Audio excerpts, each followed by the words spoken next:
Hey everybody, Tesla Boomer here with Tesla Travels and Stops, and I finally did it.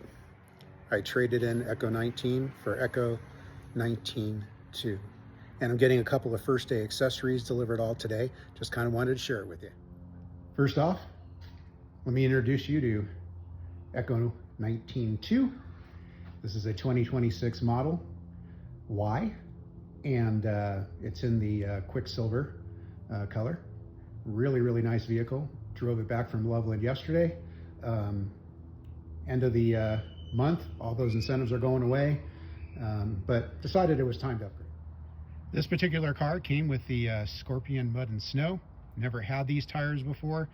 If you've seen my previous videos, you see I was really kind of stuck on the cross climates and the weather readies because of the snow here, but I'm going to give these tires a shot and we'll review them, and I'll do a video on that. One of the first things I'm getting is floor mats, and I had this brand in my 2023 Model Y, Taptes. Hopefully I didn't pronounce that incorrectly. Got it for about $129. It's a 6-piece set.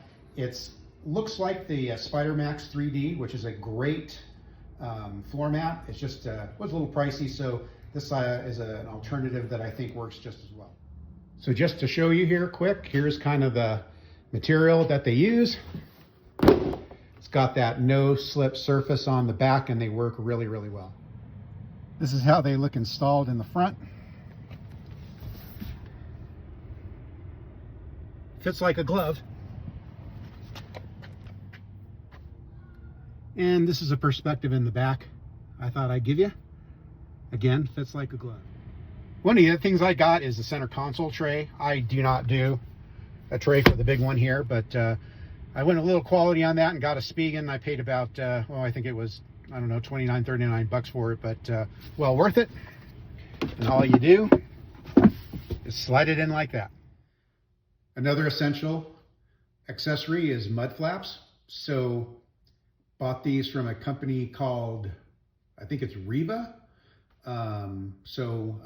Not a bad price on them, so I'm gonna install them and see how they look. And after opening the box, this is what you get. Your mud flaps for the rear and the front, your little connectors there, some instructions, and a tool to go ahead and do it. So let's see if it works. One of the things I'll show you on this product is it tells you on the flap itself, is it for the front right, front left, rear right, rear back. So pretty helpful. And just so you can see, for the front right, I turn the wheel to the right to give myself room to get in there and work. So as you can see, I got that installed. I initially used that flathead to get the other pins out, but I used that other light blue tool to get the rest of it out. But that's how it looks installed. And that's going to kind of just give you a side view. So looks pretty good, pretty easy. In regards to the rear, you got a little less room to work with, so kind of got to finagle it in there, but they do go on pretty easy. And that's what it kind of looks like from the back.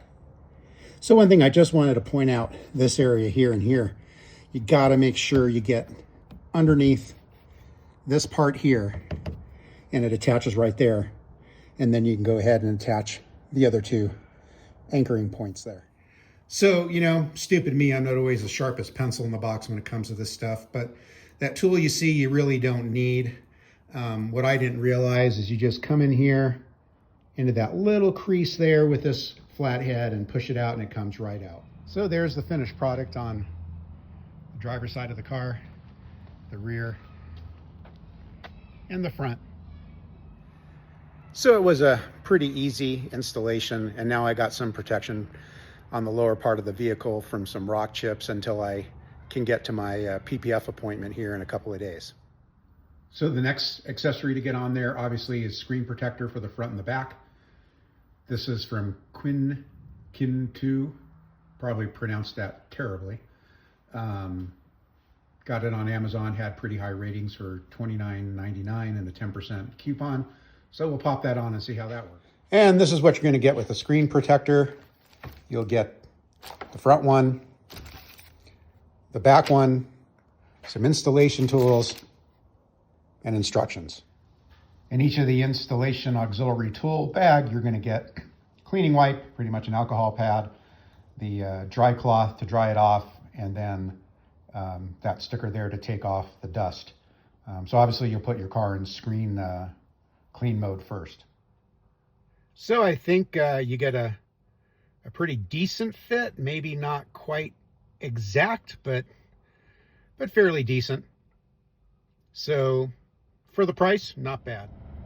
And on the back screen, you just got to remove the film, pop it on there, take out the bubbles, and decent on the back screen as well. So the last thing I try and make sure that I have hooked up is my phone holder charger. And I know there's a lot of popular brands out there, but I have gone with this particular brand called Nycetek.